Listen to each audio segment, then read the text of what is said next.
Welcome back to the OPEX podcast. On today's episode, I am joined by Dr. Amy Bender. Amy is a senior research scientist at Calgary Counseling Centre and an adjunct assistant professor of kinesiology at the University of Calgary. On this episode, Amy and I discuss sleep optimization for health and performance. Guys, this was a fantastic conversation with Amy. I know you're going to love it. Stay with us.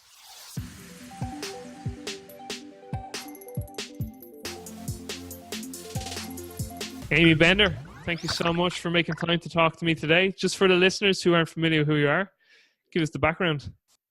Yeah, thanks for having me, Robbie. I have a PhD in experimental psychology, specializing in sleep EEG. I went to school at Washington State University, got my master's and PhD working with sleep-deprived individuals and looking at their cognitive performance. And then transitioned to a postdoc focusing on athletic performance and working with Canadian Olympic team athletes, doing sleep screening, sleep optimization for various different athletes and teams, refined the athlete sleep screening questionnaire in the process. So that's a questionnaire we can maybe dive into.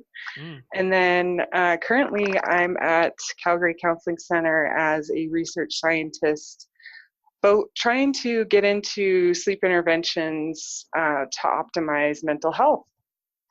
Wow, great stuff. So you went to UW, is that where you went? Washington State, go Cougs. Oh, Washington State, okay. Where are you from originally, Amy? I'm from Spokane, Washington. So I was born in Spokane, went to Spokane Community College, played basketball there. Wow. Transferred to Cal State San Bernardino, played basketball there, and then came back to Spokane and did my graduate work. And then now I'm actually in Calgary, been here for almost 4 years now, and really enjoying it up here. And like long-term, just a purely just a question on my own part. Do you see yourself staying in Calgary long-term just with the family and whatnot? I do. My husband's really into skiing, outdoor activities, hiking, that kind of thing. And this is just perfect for that. You know, we're an hour away from just epic nature. Yeah, sounds amazing. Just fill us in. So on your current research, you just touched on there mental health, and then we can get into other things like your influences, and then obviously topics that we want to cover today that pertain to, athletic performance. And then if we can get into some things then around health and longevity. I know sleep cycles was definitely something that I wanted to ask you about, as well as the bucket list of questions I sent you over Twitter. But maybe just start off with your current work and research into sleep and mental health. Sure. Well, we are working our way towards using sleep interventions, so potentially insomnia interventions. A lot of people with mental health problems have insomnia, so they have troubles falling asleep, they have troubles maintaining sleep. And previous research has shown that techniques such as cognitive behavioral therapy for insomnia has shown promising results when it comes to mental health outcomes. Here at Calgary Counseling Centre, we're unique. We have the largest database, over 35,000 individuals where we've tracked their outcomes. So they come into the center, they fill out an outcome questionnaire on a tablet, it automatically gets sent to our database, and then we're tracking their counseling and their outcomes all throughout their treatment process. So we're really unique to be able to capture that, and we hope to be able to use that system, potentially doing sleep interventions in this population, as well as other research projects that we're working on. Bit ironic they do their questionnaire on a tablet. Yeah, no, it's great for us because they fill it out, it automatically, all the data gets submitted electronically, and there's no paper versions that we're working with. Did you say you've 35,000 data points so far? So is that like 35,000 individuals you've collected data from? Am I correct? Yes, wow. That is correct. Holy smokes, that's a great database. Yeah, it sounds. Because I recently just finished I'm doing a master's at the moment. And it's actually in strength and conditioning. But one of the assignments we had to do was to design a website and put up 4 articles, and 2 of them had to be academic ones. And one of the articles I decided to do was circadian disruption in obesity and type 2 diabetes. But obviously, when researching for that, I came across a lot of literature on, circadian disruption and mental illness, which I'd already knew about. I knew there was a link there, but I never read into the research. And just like the amount of research out there on circadian disruption and psychiatric disorders, and I mean, when you look into it mechanistically, it obviously makes sense. Like, I mean, when you disrupt your circadian rhythm, like, it messes with just everything, because obviously, obviously, circadian biology rules all, which we can definitely get into. Yeah. If you've anything to add there, go away. I was going to ask you another question, but if you want to add to that, you can. Yes, I think that the circadian rhythm link and with mood disorders is very interesting. There was some recent research that came out showing that the antidepressants work as a way to sensitize the person to light. And so the timing of those medications are important. Potentially taking those in the morning may be more beneficial versus at night, which could exacerbate the problem and delay your circadian rhythm. But I think more research in this area needs to be done. That was just a recent study that came out, and we need definitely more research in this area to look at the links between circadian rhythm and mood disorders. Just touching on caffeine there, you were saying it acts as an antidepressant, but obviously there needs to be a consideration of the timing of caffeine, because with some people, particularly sensitive people, that can delay their sleep onset. So, a lot of people recommend not to take caffeine then in the afternoon for people who are slow metabolizers of it. So, like, what's your sort of thought process there? I'm huge on decaf. I know how it can impact your sleep and your sleep quality. There was even a study showing that a 7 a.m. administration of 200 milligrams of caffeine impacts your ability to fall asleep at night, and also that quality of sleep. So it affected how much deep sleep, or the deep sleep brain waves that you were getting. So people need to be careful with caffeine. I think they need to use it strategically, not automatically.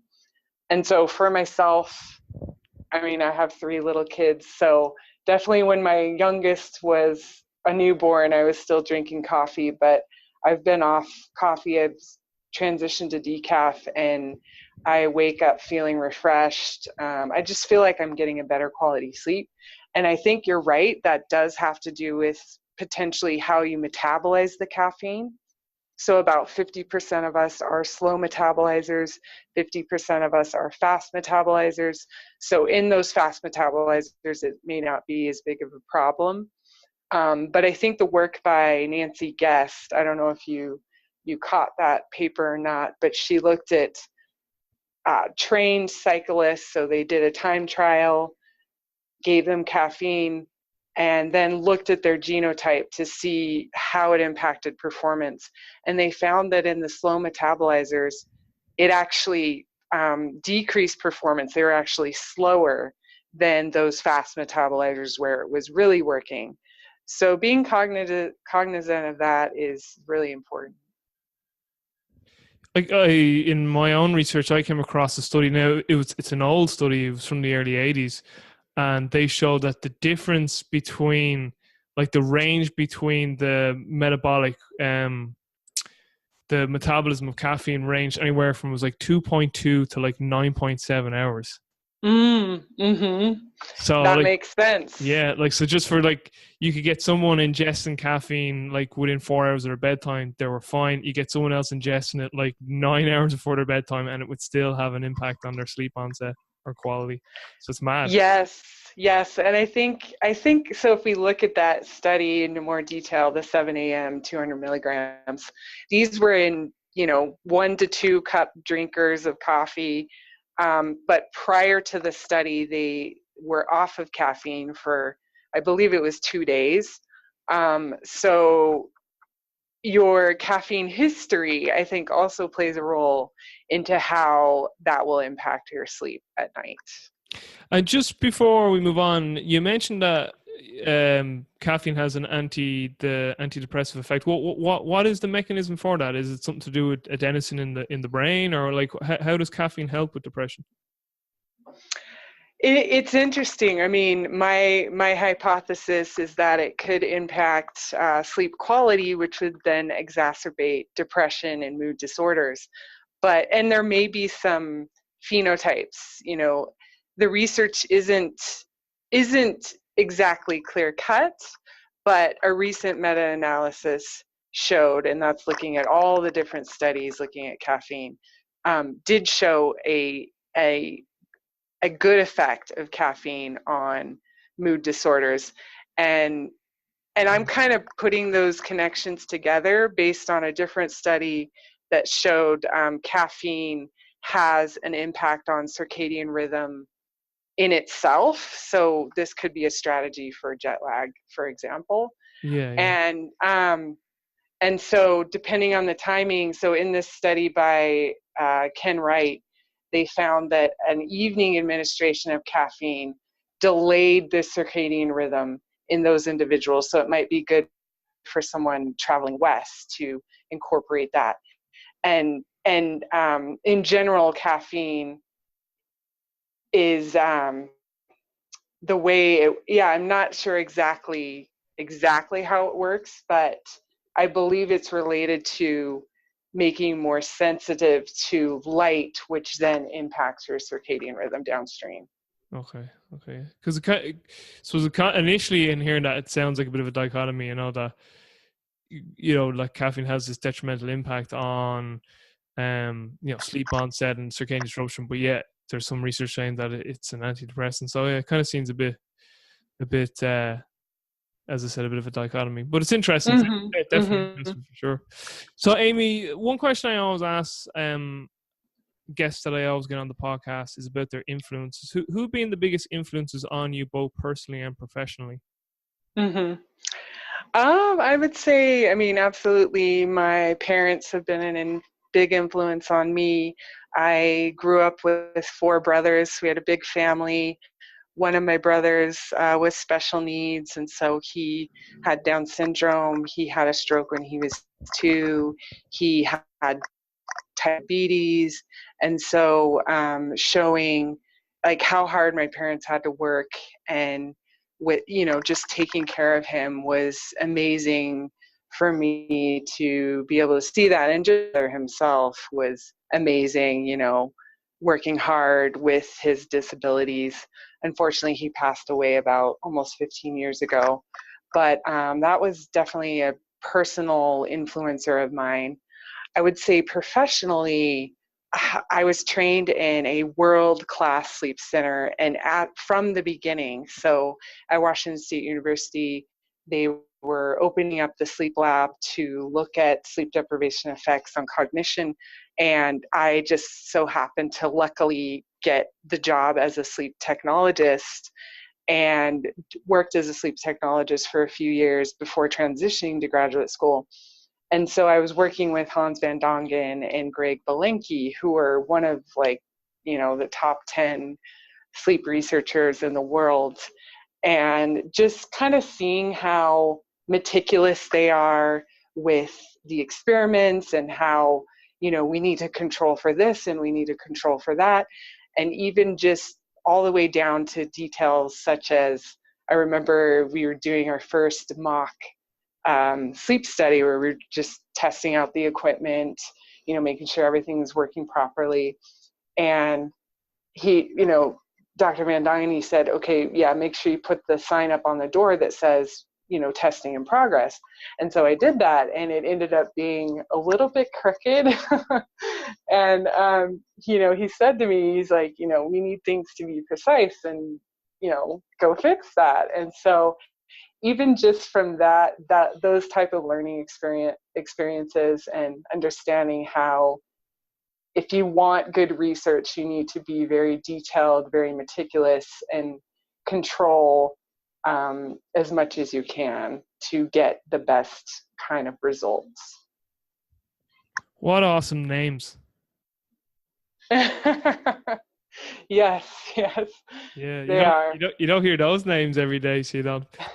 Maybe that's why he was a bit cranky. He didn't like his name. Go fix that sign. Maybe, could be. No, that's great stuff.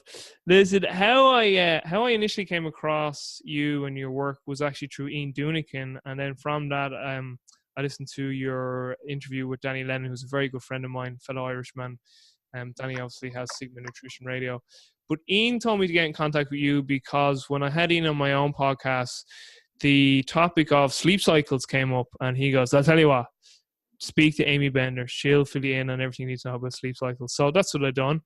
And basically what Ian kind of made me aware was that, listen, this whole idea that, a sleep cycle is exactly 90 minutes and this is its composition and you go through all these sleep cycles over the course of the night, he's like, it's not fully true. Like he says, that's not really exactly what's going on. And he says a lot of people kind of sprout that out there as if it's like 100% fact. So fill us in on sleep cycles. What's I basically in our question over Twitter said sleep cycles, facts and fiction. So separate the facts from the fictions if you can regarding sleep cycles. That's funny. I think Ian asked me to do a blog post for him a while ago, and I haven't quite gotten to that on this specific topic. There are sleep calculators out there and there's famous sleep coach working with Manchester United, working with all of these professional teams that goes, that really thinks that sleep cycles occur in 90-minute increments, every single time. But so I've probably scored over 1,000 sleep records. And so I'm looking at the electrical activity of the brain. I'm looking at movement. I'm looking at muscle activity, eye activity, to be able to score what stage of sleep they're in, whether or not they're awake or not. And we know that we start off in non-REM sleep, and then roughly between 70 and 110 minutes, we will then cycle into REM sleep, so rapid eye movement sleep. But it doesn't occur, it's not a cookie cutter type of thing. And I actually, I have a post on Twitter on this, where I compare the sleep cycle of someone sleeping at night, their sleep cycle or their sleep architecture, how they go through the night, versus the same person sleeping during the day. And it's very, very different. And those examples, I had to sift through hundreds of different people sleeping in the lab to find that good of an example. For the most part, when I'm looking through these records, it may be 60 minutes they get into REM, depending on whether or not, let's say, they exercised. The deeper stages of sleep are going to be much longer before you get to that REM period. If they're drinking caffeine, that impacts it. If they took a nap, that impacts it. You can't just take your time in bed and subtract in 90-minute increments to figure out the best time that you should go to sleep so that you'll wake up within a a REM sleep cycle. So it's really complicated. You can't really control it. And it's basically fiction when someone's trying to do those types of calculations. Yeah, so like anything, every question needs context. So when someone's like asking your opinion on a particular topic, you're like, you need like a lot of context around every question so you can give a fairly detailed answer. In fairness to, and Nick Littlehales is the sleep researcher you're alluding to. I actually had Nick on my own podcast as well at the time. Like, in fairness to Nick, like, you read like even Matthew Walker's book, he says it's a 90-minute cycle. You read like a lot of physiology textbooks, they say it's 90-minute cycles. And like, it's just, it's not as if like Matthew Walker or the textbooks are saying it's 90 minutes and that's it. It's just a general guideline. And I think that just that just needs to be kept in mind too. And as you kind of alluded to, listen, there's so many factors that then impact on the length of these cycles, and then the compositions between non-REM and REM, as you said there, like someone, again, as we spoke about already, the intake of caffeine, like what like even just nutrition itself is another thing, which we'll talk about as well later if we get a chance. Like I'm very fascinated with this, compositions of meals before going to sleep, because just on a purely individual level, I've always found that a lot of difference in my sleep if I have a high carb meal versus a high fat meal versus fasting before I go to bed. Mm-hmm. So it's an area I'm very interested in, which I'll definitely ask about your opinion on in just a few minutes. But before we go into that, I definitely want to ask your thoughts on peripheral circadian regulators. So meal timing will be one, exercise timing. Just for the listeners, in our body, we have central and peripheral regulators of our circadian rhythm. The main one is your suprachiasmatic nucleus, which is in your brain and mainly dictated by light and dark. And if I'm saying out of that's not correct here, you can obviously correct me. So the central regulators, it's in your thalamus, your hypothalamus, and that's mainly regulated by light and dark. So I was aware of that, and I was aware because I also heard suprachiasmatic nucleus, SCN, and then I came across like that there's actually these peripheral regulators. So by peripheral regulators, you have clocks in your peripheral tissues, like your liver and your pancreas and skeletal muscles, etc. And that there's these external cues that you can give them, like the timing of a meal, timing of exercise. Some people used to say even social interaction, but Greg Potter told me that that's not quite as solid as it was once taught. But definitely meal timing seems to be one. So can you just maybe speak about like peripheral circadian regulators and how maybe these can be used to enhance athletic performance, or if someone had more of a goal of, listen, I just want to like have a long, healthy life, what would you suggest from these circadian regulators from a peripheral standpoint? Like, should I be having my meals at certain times a day? Take it away. I think that if we're talking about, let's say, preparation for jet lag, that these peripheral clocks are very important. Brilliant. And so what the number one symptom of jet lag is gastrointestinal upset or distress. So I think incorporating meal timing into your, let's say, jet lag planning is really important, because if you delay that eating schedule, you're gonna impact. It's not going to impact your master regulator, but it is going to impact how hormones are being released.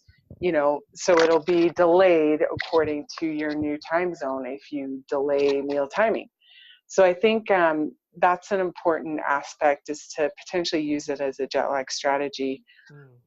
As far as it impacting your master clock, there is not good evidence to show that it does. So you need more of the light-dark activity in order to influence when melatonin will be released, for example. With regard to exercise, there was a new study that came out showing, depending on when you're exercising, that has an impact. Now, this isn't peripheral, but it has an impact on your master clock, let's say. So if you're exercising in the morning, it's going to advance your circadian rhythm to make you more of that early bird. If you're exercising in the evening, it's going to delay your circadian rhythm. And this is independent of light-dark activity. So in this particular study, they controlled the light, had really low light levels, showing that, exercise, if you don't want to be a night owl, you may want to time your exercise earlier in the day versus, between that 7 to 9 p.m. period. And just in terms of actual meal timings, let's just say I'm the average Joe and Jane, and I'm just trying to live as healthy as I can. So again, say the goal is longevity. Where would things like meal timing and exercise timing, like where would they fall into this? And let's just say from a sleep hygiene, circadian rhythm standpoint, from the master regulator, they have that pretty dialed in. They have a good sleep routine, they sleep well, and they're just kind of looking for that extra edge in terms of just overall health and maybe cognitive performance. I mean, I'll ask about athletic performance in just a moment. But what would your suggestions be there with mealtime? Because I see a lot of people. I remember years ago a book written by a guy, I think Byron Richards was his name. He had a book called Mastering Leptin, and his whole thing was that, like, if you're just someone who's just looking to live, to 100, longevity basically is your goal. He was just like, meal timing's important, and he was like, you should try and just have a breakfast, a lunch, and a dinner that should be spaced out. And he was saying it was very important for the regulation of, like, with liver metabolism. And so he didn't use the term peripheral clocks in the book, because the book's, it's a good few years old now, but that's kind of maybe what he was alluding to if we're looking at through a current lens. But what are your thoughts then on just like these peripheral regulators, like in terms of like optimizing them for people who just want to live, long and prosper? Yes, I think meal timing. Now, I'm not a time restricted feeding expert by any means, but I would say general advice would be to eat a meal within an hour of awakening, and then getting lots of light in the morning to help strengthen your circadian rhythm, and then to eat your meals, at the same time every day. And again, I'm not a nutrition expert per se. I'm a sleep expert. But in general, yeah, you want to, as soon as you wake up, start the meal, and then that gets those liver clocks running and your metabolism going, and trying to time those meals at the same time every day so that your body anticipates when it needs to be functioning, when those peripheral clocks need to be functioning.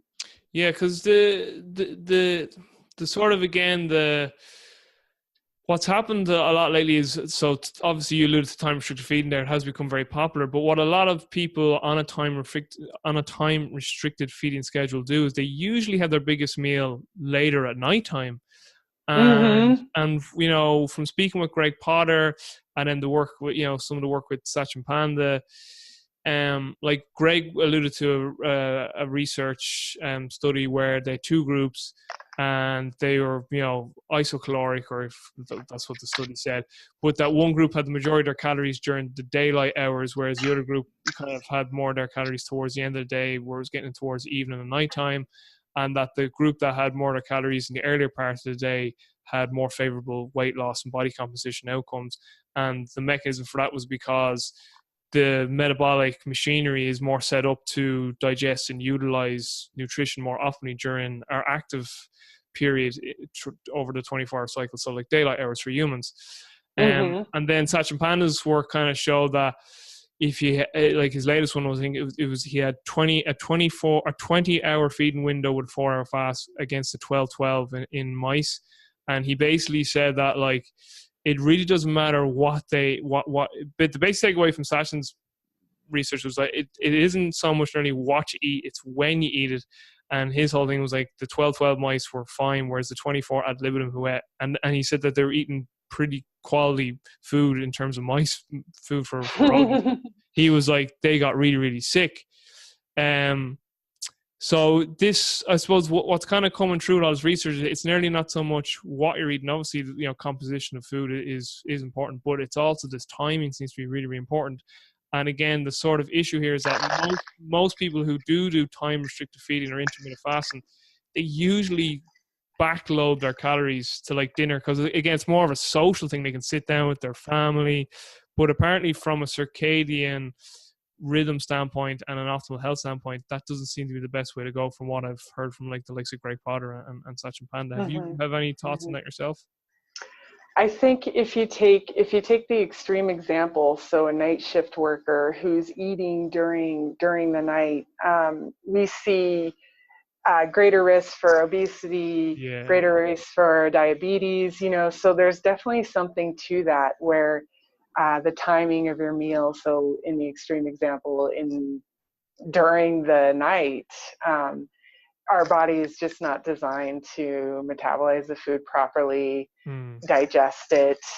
And then also, if you look at an example of, let's say, someone has a really big meal right before bed, what we'll see in those individuals is that the night is a time for rest. Sleep is a time for rest. It's not about digesting food, right before bed or during the middle of the night. And so we'll see more likelihood for sleep apnea, where those juices and chemicals are being kind of sucked up through the throat, and people are having more sleep disordered breathing with those large meals, heavy meals right before bedtime.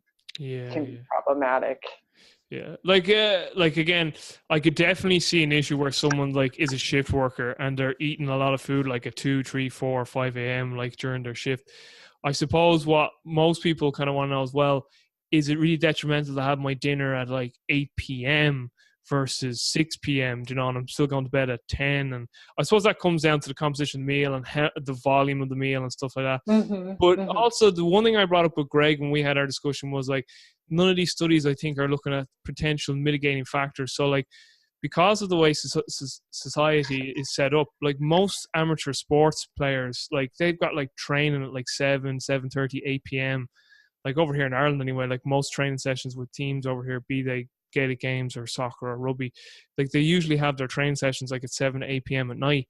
And then they'd be having like a post training meal then, and sometimes that meal wouldn't be till 9 or 10. And my sort of question to Greg is like, what sort of detriment is that potentially having? And again, I suppose the question we also need to listen, sport isn't healthy either. So like, is what they're doing optimal for health? Probably not. But is the mitigating factor of the exercise, before the meal, the training session, like, is that maybe potentially like, is it like re-stimulating some potential metabolic processes? Like, the pancreas is in a position now to actually secrete, digestive enzymes because of the training session that happened before. Whereas if you didn't do any exercise and then you ate a big meal, the pancreas was like, what the hell's going on here? Do you know what I'm kind of getting at? So maybe like, is the exercise mitigating having a meal later at night? Whereas if it was just someone eating late at night because it was just more out of habit, like is the exercise mitigating some of the detriments that could potentially happen from a circadian disruption standpoint? So like, I mean, there are questions that could potentially need to be answered as well. Absolutely. I don't think we know the answer to that. I think it's a good question and something to explore. How does this exercise impact that? Most people aren't hitting the gym at 9 p.m., whereas a professional athlete might do that. And I think for those individuals, if you're primarily playing in the evening, let's take the National Basketball Association, the NBA, having, and even the hockey, NHL, having them shift their rhythms to be more on that evening schedule would be something important. So if they're playing a game at 8 p.m. at night, they may not go to bed until 3 a.m. But as long as they're not having to get up at 7 a.m., maybe that's not maybe it's not that bad of a problem. Yeah. And listen, I asked that question purely just from like, how can we diminish the detrimental impacts of that? Because again, I just want to make sure for the listeners on this, like, that's not healthy. like exercising, like, or playing like exercising at 7, 8, 9 p.m., particularly if it's dark under bright artificial lights, and then having a meal is not healthy. But if we were just trying to optimize performance, that's kind of what I'm getting more towards. And I'm also trying to, just in my own mind, think, does the exercise itself, does it like attenuate to a certain degree the detriment of eating so late at night? But then I suppose exercising that late at night is detrimental in itself. So it's all not great. Anyway, the key thing is that, listen, like, there's going to be a trade-off between sport and health, as we've talked about before on this show, and it just comes down to people's priorities. If people are willing for those trade-offs, that's fair enough. Pre-bedtime meal composition. I know there's no research in this, but I sent you this question, and that I alluded to just slightly earlier on. I just personally, on an N1, have noticed that I have very different, I suppose, I've just noticed big differences in my sleep quality, particularly dreams too, and the depth of my sleep from what I had pre-nutrition before going to bed. So like, a high carb, low fat meal versus a high fat, low carb meal versus if I just fasted a few hours before I went to bed. I've noticed different things. And this is what I've noticed is that if I have a lot of carbs pre-bed, I get wacky out dreams for whatever reason. If I have a high fat meal, I get a real deep sleep, but no real wacky dreams. And then fasted, like I just wake up and nothing. It's like I just fell asleep and woke up and nothing happened in between. But whenever I've got a lot of carbohydrates pre-bed, I get like crazy ass dreams. And then fat is kind of in between and fast. Now that's just an N1 with me. But is there any research, or do you have any thoughts on like how bedtime meal composition? Now that meal could be 2 or 3 hours before your bed, or it could be maybe a snack right before bed. But any ideas to what you think there, or is any research you've seen on that? You are actually spot on. So what the research finds is that deep sleep is increased with low carb, high fat. And again, there's not a lot of research in this area, but that's kind of the results that they generally see. And that rapid eye movement sleep, or that dreaming state of sleep, increases with high carb, low fat. And then sleep latency also decreases with high carb, low fat. So if you're on a low carb, high fat, you may have issues with the ability to fall asleep or maintain sleep, but your deep sleep is increased. So you're getting more of that growth hormone release, let's say, versus a high carb, low fat, where we see increases in REM and then also decrease in the ability to fall asleep. That timing to fall asleep is kind of what we generally see in the research. Wow, that's pretty much kind of goes to what I've noticed in myself. Yeah, great stuff. Amy, if I was to put you in charge of the future of building architecture, so like, going forward, and like I was like, all right, Amy Bender, you're going to be in charge of how buildings are going to be built from now on around the world to optimize human health. How would you design those buildings, and why? Oh, very interesting question. I mean, so you're talking light specifically? Yeah, because during my research into circadian, when I was doing that research project on circadian disruption with obesity and type 2 diabetes, human-centric lighting was a big thing, so like, because in my mind, I was always like, why can't we just like make indoor lighting like the sun? Like, I know it's still not going to be, I know it's not going to be the sun, but like to give off all the spectrums of light, so like that people are at least they're getting the full spectrum of light. Because the problem is nowadays that we spend all our time during the day indoors, and I love this analogy. I can't remember who said it now. Maybe it was Jack Cruz, but I'm sure someone else said it too. Basically, the analogy was like, our light nutrition is the equivalent of a junk food dietary nutrition. It's like the equivalent of us just going down eating McDonald's and KFC. Like, that's basically what people's like light nutrition is, because we're just inside all day. Usually it's just under blue light all the time, and we're not getting the full spectrum. Like, you need to get the full spectrum of light, like you get all your vitamins and minerals and your macros and your micros for your nutrition. Same with light. So I came across this thing of human-centric lighting, and I was just like, why is this not like, why don't we just, I know it is being done to a certain degree, but like, it's like, why is this not like just done now already? Because it's so like light is so important. And then the other thing too is like heating, because obviously, the body, obviously the other big regulator to an organism to tell the different seasons is, apart from light cycles, is obviously temperature cycles. So, we're like, as I said to you over Twitter, like this, humans nowadays lack seasonality. Like, so it's just perpetual endless summer that we're always in. We have lighted homes, or we're indoors all the time with lights on 24/7. We have the heating on all the time, and then also we have global transport of foods, so we never eat foods that, like, we can constantly eat foods that are out of season. I mean, like in Ireland, like you can be there eating pineapple and banana. First of all, they don't even grow in Ireland, and second of all, in terms of their like light density, in the environments they grow in, it's so far removed from what you should be eating as an Irish person, just as an example. So the fact that we have lights 24/7, 365 days a year, heated homes, and like just, foods that we shouldn't be eating at certain times of the year available all the time, like this lack of seasonality and variability seems to be like a big issue with regards to like human longevity and health and whatnot. And so just with regards to the architecture of buildings, like what would you like to see done on that level? Absolutely. I think human-centric lighting is the future. I mean, I think it should be here now, and there are ways to. I think the Philips Hue light bulb. There's a way to program that so that at a certain time of day you can filter out all of the blue light and have more of that orange, sunset type of light. So there are ways to do it. I think the research shows that those who are working in offices without windows, they actually show poor sleep quality than those who have a window in their office. And so that light is really important to signal to our brains to be alert.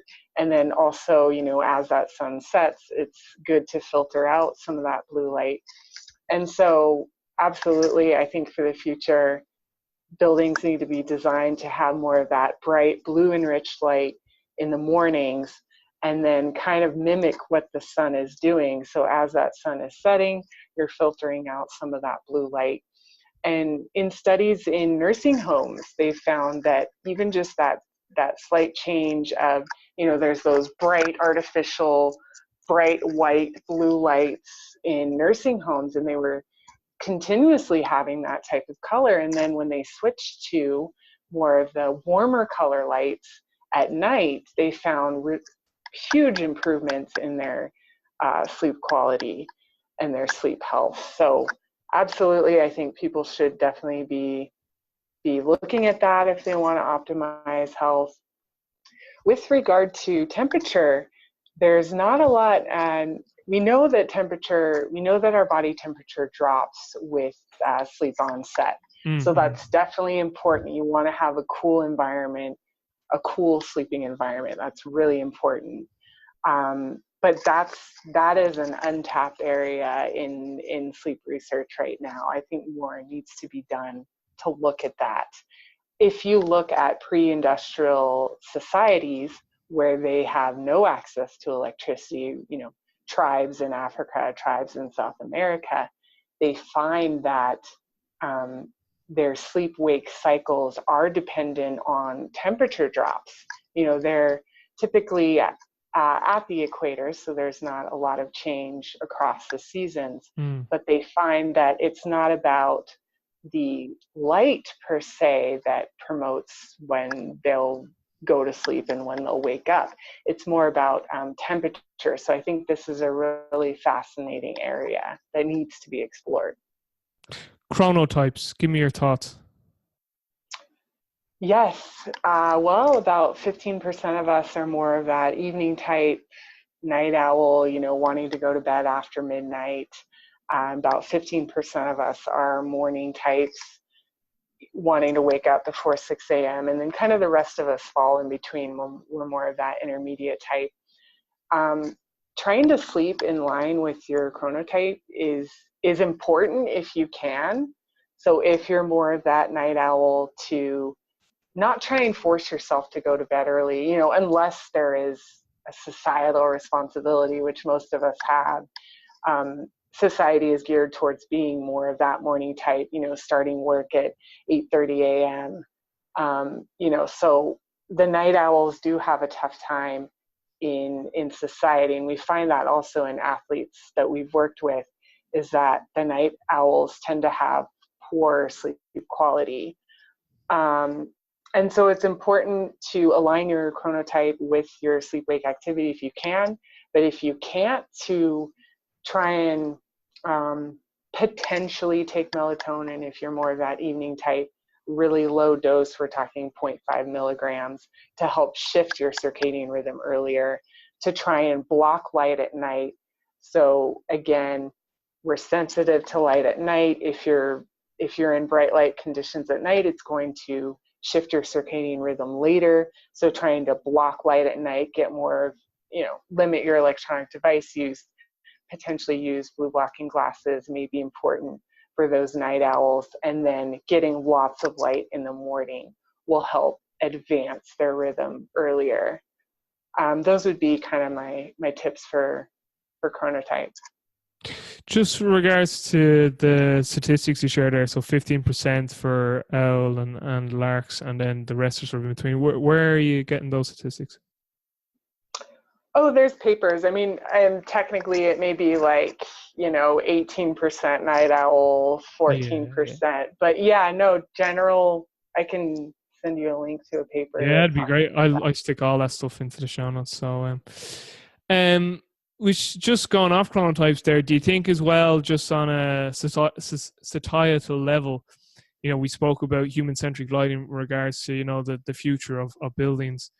Do you also think too that in terms of just like work environment, flexible time schedules really are a way to go as well to accommodate for the different chronotypes? I know like a lot of schools now have started to appreciate, listen, adolescents, like their clock shift and like we need to have later start times, just not even from an academic performance standpoint, but even just a safety standpoint. You get these kids sleep deprived driving to school, like, or whatnot, like, you know what I mean? And in Matthew Walker's book, I think he actually said that, that incidents of car crashes like decreased a lot in schools that brought Hmm. their times back. And then obviously academic performance as well also went up because the brain was switched on more. So do you think too, just that flexible time schedules to accommodate for chronotypes is something that we should definitely embrace in the future? Yes, one thing I didn't mention was that our chronotype changes as across the lifespan. So as you mentioned, adolescents are more of the evening chronotype, so they're more of the night owl type. Mm. We'll start off in childhood as an early bird, then we'll kind of transition to more of that night owl, and then transition back into the early bird. Kind of that's our general pattern. Um, so absolutely flexible schedules at work. You know, people find people find those schedules that with those schedules they're more productive because they can alter it a little bit. You know, they could come in at 10 a.m. versus 8:30. And then when we look at the literature on delayed school start times, like you're absolutely right that we see decreases in, with a school start time delay, we see decreases in car crashes, car accidents on Mm. the way to school, Mm. in line with adolescent biology. And so it just creates a whole host of good things that are happening when we can delay those times a little bit. Yeah, great stuff. I want the listeners to be able to, walk away with sort of, something tangible here. So in terms of how to optimize sleep and their sleep environment, what sort of guidelines would you offer? And then also, Amy, how much sleep should someone be getting? We hear like a lot of people saying, "Oh, you only need 5-6 hours and whatnot," but a lot of the experts and a lot of the research coming out now seems to be in this ballpark of anywhere from 7 to 9, and 7 to 9. Some even say 7 to 10. It's supposed to depend on the individual. So, just two questions there for you. How much sleep should people be getting? I know it's going to be kind of a range. And then what are the top sort of strategies you utilize to optimize sleep? Yes. When we're talking about sleep quantity, the general recommendation for an adult is 7 to 9 hours. So you're right on that front. There's a lot of individual variability within there, but generally most people find that the 7 to 9 hour mark is what they need. Literally less than 1% of the population can get by on 6 hours or less of sleep and have no performance decrements. So if you think you're one of those people that, oh, I can get by on 6 hours, I'm fine, the likelihood is very, very slim that that's the case. So you should be aiming for that minimum 7 hours. Yeah, I If think you I think Matthew Walker, Joe Rogan's podcast, he said something like, if you rounded everyone up who can function on 6 hours of sleep as a whole number, and he said something like, and he divided by something, he says your answer is zero. And like Joe Rogan's yeah. like started laughing. Yes, if you round up to the nearest whole number, it ends up being zero. Yeah. And I think that's interesting because what happens is once we start to become sleep deprived, we have a hard time judging whether or not our performance is affected. And Mm. so that's part of it. We think we can get by, but really you're impaired based on that pattern of poor sleep, leading into this period. So absolutely, I think people should be aiming for 7 to 9 hours. For an adolescent, it's more like 8 to 10, and as you get younger, you need more sleep. If we're talking about athletes specifically, there may be something to training load. So if you have a long run, you may need more sleep than if you're, for example, if you're a power lifter or something along those lines. So training load has an important factor for sleep quantity. If we're talking about ways to optimize, we do need to think in terms of, and I've been talking a lot about sleep quality, so we need to think in terms of sleep quantity, so that minimum amount of sleep that you need to get between 7 and 9, and then look at ways to improve our sleep quality. So as I mentioned, getting lots of light in the morning has an effect on our circadian rhythm and helps us have more of that quality sleep, sends a better signal for melatonin release, helps us, sleep through the night, stay asleep, those kind of things. So getting lots of light in the morning and limiting that light when the sun goes down, because we don't want that alerting effect of light to tell us to be awake, reduce our melatonin. That's really important.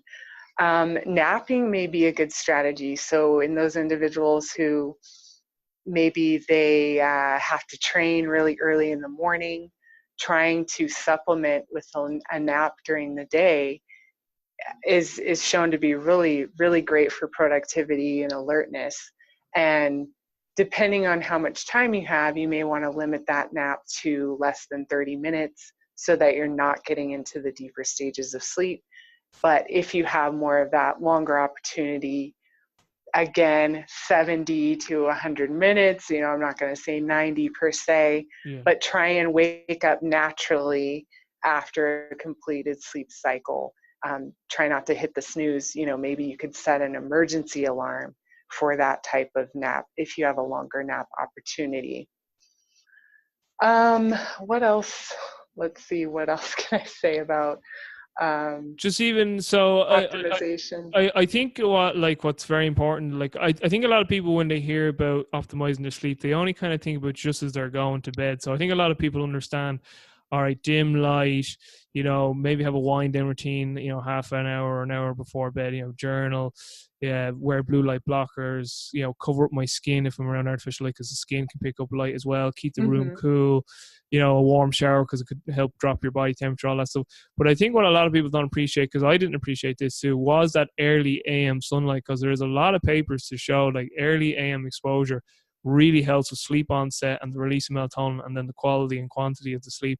So I think that is a big one that a lot of people overlook, that really your sleep starts in that morning. You're optimizing your bedtime from the morning, from the get-go, rather than people kind of think, oh, I optimize sleep just an hour before I go to bed. I think because I fell into that trap, whereas it's kind of no, you're the minute you get up, your whole day you're planning towards going to bed that night. Absolutely. Getting that really early morning light is important before noon. Typically, about 30 minutes outside, just because outside light is way more powerful, has way more light lux than indoor lighting. Exercise. So you're right. You need to think about the entire day when it comes to your sleep at night. You can't just flip a switch and expect to fall asleep right away. So you got to think about light exposure, exercise, and then a few hours before bedtime, as you mentioned, if you're more of that worrier, having a worry journal, get those thoughts on paper, close the notebook, put it away. Potentially adding a to-do list has been shown to reduce sleep latency, so make it easier to fall asleep. Do that right before bed, and what that's doing is it's offloading those thoughts off your mind. Gratitude journal has been shown to be good for sleep quality. So all of those things are important, and even nutrition. What you eat can have an impact on your sleep quality. So Yeah, thinking yeah, about your sleep in terms of across the entire day yeah. is a really great suggestion. And obviously, when you eat two at a time, and as you lose eat, big massive meals right before bed isn't really conducive to great sleep. Well, one thing I just definitely want to ask you about before you have to go is napping. Okay, like, is napping healthy? Should someone outside of an elite athlete or someone who's a lot of training load, should someone really need to nap if they're not getting enough quality sleep? Throughout the night. Like if someone is hitting that 7 to 9, maybe even 9.5, 10 hours, and they're getting and I suppose it's not just about quantity, it's the quality of sleep too. But should someone be able to get all the sleep they need in one bout of sleep and not need to nap? hmm Generally, those who nap versus those who don't, even with a sufficient amount of sleep, perform better during the day. So the key though is you don't want to time it too late. Yeah, So you want to time that nap in line with your circadian rhythm dip. So a normal sleep schedule, you get the dip around 1 and 3 1 p.m. p.m. Yeah, 1 to 3 p.m. So you want to time that nap prior to that. You don't want it too close to sleep because then you may impact your ability to fall asleep. But in general, there's been, some headlines showing that napping is bad, but it's those type of epidemiological studies where it's correlation, and typically those who are sick and suffering from disorders, they're sleeping a lot at night, and also they may be napping during the day, and there's a reason for that. It's because the quality of their sleep is poor. And so in general, absolutely take advantage of that nap, and it's been shown to improve performance. Have you helped people utilize certain sleep strategies to enhance certain aspects of performance? So kind of what's coming to my mind, like, is to enhance cognitive performance, like, and even memory, recall, retention, so kind of like if someone was studying, to maybe time up, a study period with maybe a nap afterwards to kind of consolidate what they've just learned.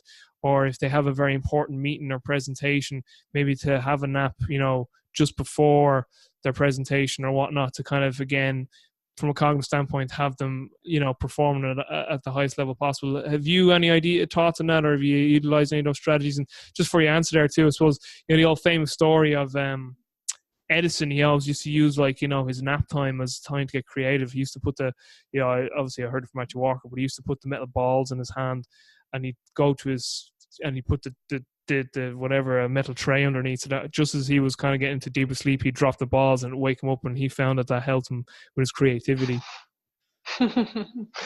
Yes, I mean, I don't think we're quite there yet to prescribe a type of nap or a duration. Again, the our sleep architecture depends on a lot of different strategies.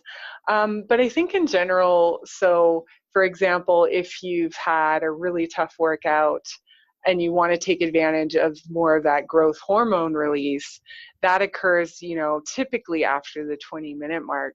So you may want to be taking advantage of that by taking a longer nap. If you're trying to get more creative, again, a longer nap where you're getting into that rapid eye movement sleep, more of a full cycle nap would be beneficial for those type of individuals.